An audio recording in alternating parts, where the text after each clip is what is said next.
Hello, lovely people. Last week on my socials, I posted a question. What would you like me to start with next? Is it the dash mid-ranges, the front subwoofer, or infinite baffle subwoofer in the back? And everybody, not everybody, like 50% of you agreed that we should start with the mid-ranges. So that's exactly what we're going to do today.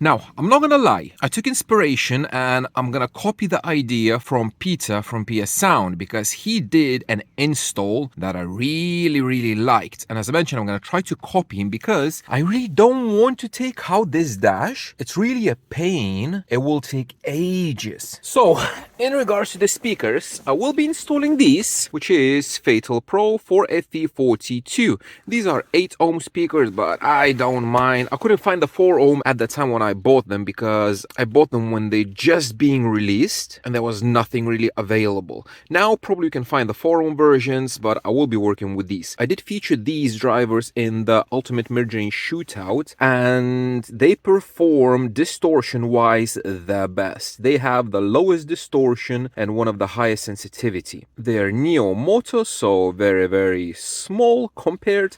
So these are the 4-inch drivers. Now these, the ones on the pillars now, these are One Audio 3-inch widebands. I love these drivers, especially in the pods. They do perform amazing. I'm very happy with them. To be honest, if I would have a system like this and a two-way with this, I would keep them. They do everything that I need them to do. They play all the way up. They play down to like, what, 250, 300 hertz in these pods. However, these pods look ugly. And obviously, I want more. So more is this. They're super sensitive, they can handle a lot of power, and they will be much more than I need them to do. So in regards to the install, I do have these 3D printed rings. One of my friends printed them for me.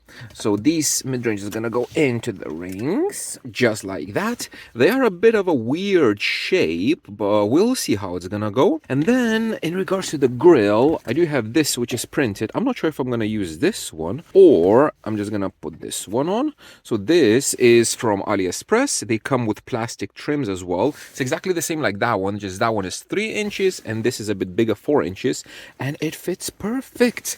Look, the size. It's like it's been made for this driver. So I'm not sure which grills I'm gonna be using. Now, the install. I know it's gonna take a while, so actually I think I'm gonna remove these pillars first and then I'm gonna show you. There we go. The pillar is out. It's there. So for a typical dash install, if it would have this one, let's take this one, you would want to put it something like this.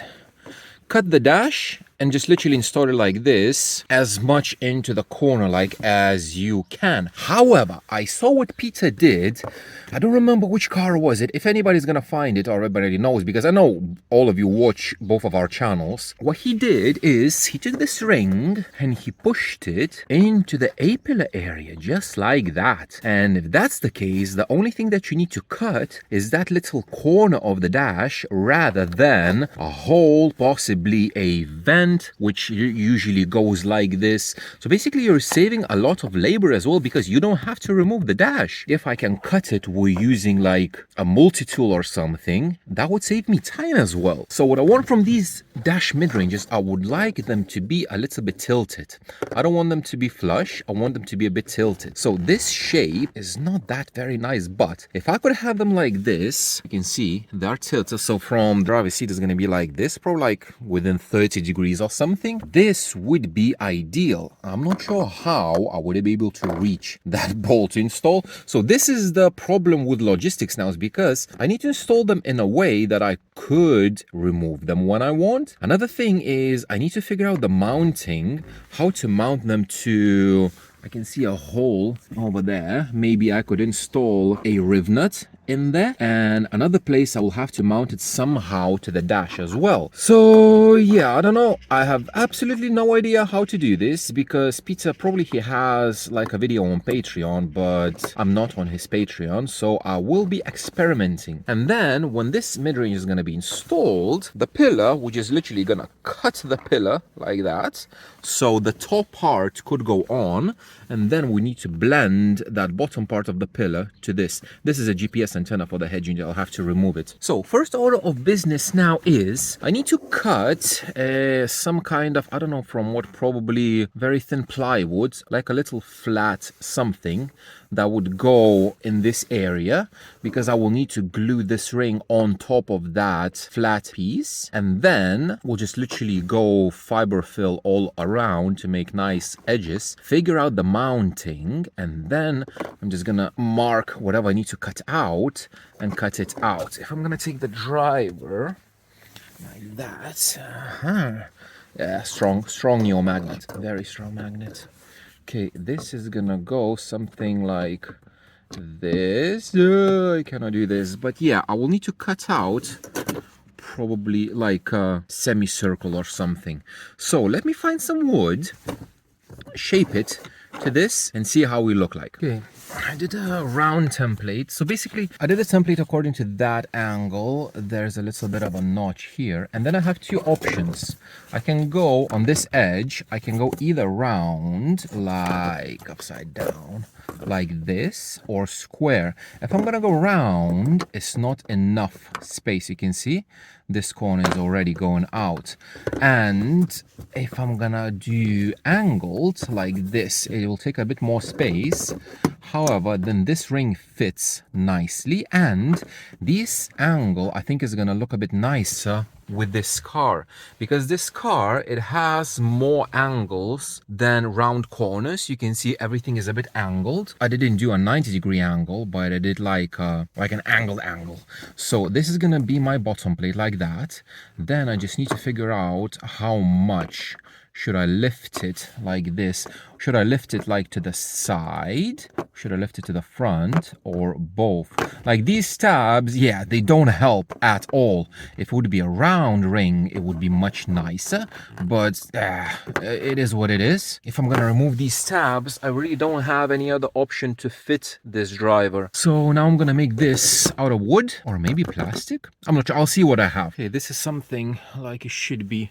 The other side exactly the same, just like inverted, the mirror image of that one. Now probably I should do it from fiberglass, I guess, but I really don't like to play with chop mat and resin and all that stuff, but yeah, something like that. So I think I'm gonna try, because these 3D rings, I'm gonna mess it up, I can print them again. And you can see this, the dash is not totally flat. It has a high spot over there, because here you can see the gaps, but I can fill them up. Because what I want to do now is just a proof of concept. Is it gonna work, and how well is it gonna work? Because I will need to fill those edges somehow. I need to make the mounting somehow. But now what I'm gonna do is I'm gonna glue this ring. I'm gonna cut the hole for the driver, and then I will see how much I need to cut the dash. Okay, I'm stressing out a little bit, but we'll see. So I did this, which I kind of put it a little bit down like that, so it'll be a bit more flush with the actual dash. I raised it a little bit, so when it fits, this is the wire for the airbag. It fits like this. Okay, so I did a hole. I marked this round. I cannot see anything due to reflection. Yeah, so I marked this around just like that. See? So this I need to cut out. Now here, man, I want to cut down on the reflection for you to show. See that bolt over there? Yeah, that's the one. This is a screw that is holding the dash. And now the problem is that I will need to chop this out. And the screw that's holding the dash is very close to it. I can see through here, and I can put my hand all the way up over there. See, that's my hand. So I can literally touch the dash from underneath, and I can feel that this vent is going like this. Man, it's going something like this. And it might be that this edge, depending on how deep you're gonna go, it might be that I might nick it. Well, I just need to be very careful. So what I'm gonna start doing is, because from that side there's nothing, this is literally empty, I can very safely cut all of this. And the thing is, I need to be very careful with this front edge and that tab where the dash bolts to the crash bar, but it's gonna be something like this. I like it. It looks good. It looks nice. It doesn't take a lot of height. I will be able to reach the bolts and I will be able to trim this a little bit somehow. The only thing that I'm thinking now is that when I'm gonna put the driver inside, almost impossible to do with one hand, it's gonna be like this. And from the bottom you can see that there's not much breathing space. So what I will need to do, I will need to enlarge this hole, because you can see that's the basket and that's only how much space there is. I need to enlarge this one all the way around, probably outside up till like here, and then do like an edge similar to when we do custom A-pillars, like from bamboo skewers or whatever, and basically have a bit more breathing space here in the front. And then probably I can remove this tab as well. But yeah, this will need enlarging. But first, the scariest part, cutting the actual dash. I probably should have put something to catch all the nastiness, but okay, so with a combination of multi-tool with a wood blade and rotary tool with a sandpaper disc, it's like 80 grit, I did manage to put it in. So I have good news and I have bad news. The good news is the driver is in, it fits, everything is fine. The bad news is, remember when I was saying about that bloody vent? This is the vent. So there was no other way to fit the driver without destroying that vent. It's a very, very bad angle, so I cannot really show you how it looks like. But yeah, open vent, so I'll have to think about how to seal this. It shouldn't be hard with just some super glue, because it's just air, so it should be fine. That bolt that's holding the actual dash, oh, I cannot, can we see that bolt? Yes, that's the bolt. So the bolt is there. It does hold this part of the dash. It does hold it in place. It's fine. I do apologize for the extremely bad filming angles. It's such a tight space to work in and everything, and not talking about filming. It does fit. Everything is fine. I just need to hoover everything and see how can I mount it. Probably gonna think about half an hour just to find the solution for that. But even like that, if I'm gonna stick it with double-sided sticky tape, put CCF on the corners, I could measure it and see what it does, but I'm gonna wait. And of course it's starting to rain, because why not? So I enlarged this a little bit, because what I did for this, I made some more space for breathing. Oh, it's raining. Let's go inside. Let's go inside because it's raining. And why is this under the car? Okay, let it rain. Let it rain, let it rain. So I made much more breathing space for the driver. So now I will not have any problems of suffocating it. I cut off a bit more over there because that one was restricting. And now it fits just like that. So in regards to the mounting, it's like this. The threaded inserts, I'm thinking to glue them onto the actual ring, and then because there's going to be a lot of fiber fill, it's going to hold in place just on top. And then if I will need these two holes, I can literally just make two. It probably is going to be just one over there, just one hole there. Yeah, this one, it goes under the dash, so just one hole for that bloody threaded insert. And it does have a lot of breathing space. The only thing that will be a concern is the air leakage that can go through the side. So I will need to make sure that everything is sealed, probably with CCF or OCF, so that the back wave wouldn't come back through the pillar, or especially like through there, because there's literally nothing there up until the glass. We'll have to fill it up somehow, and most likely, because it's already evening, we'll have to leave it for tomorrow. So yeah, this will take quite a while. This is the next day. Oh man, I'm so tired. Yesterday night I was tuning one car for a guy in somewhere in the US, so you know, time difference. Then I was thinking about graphs, couldn't fall asleep.